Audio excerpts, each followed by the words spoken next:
आपल्याला स्वर आय असणारे 3 अक्षरी शब्द शिकायचे आहे. तर आयचा आवाज येतो ई. काय येतो आयचा आवाज ई.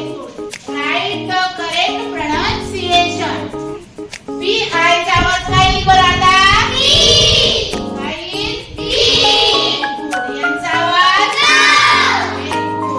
मग स्पेलिंग कशी तयार होते बरं B R N. B means कचरा. I T D R T. चा आवाज ग.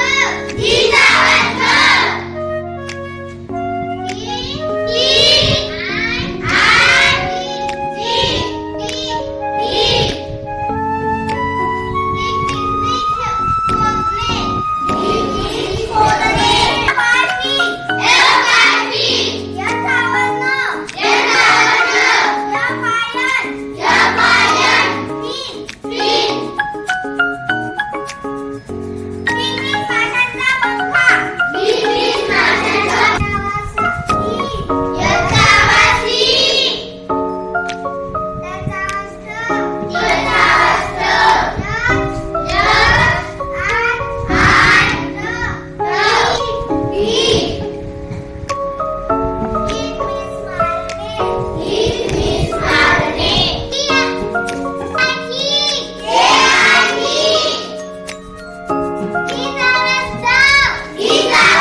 Pizza.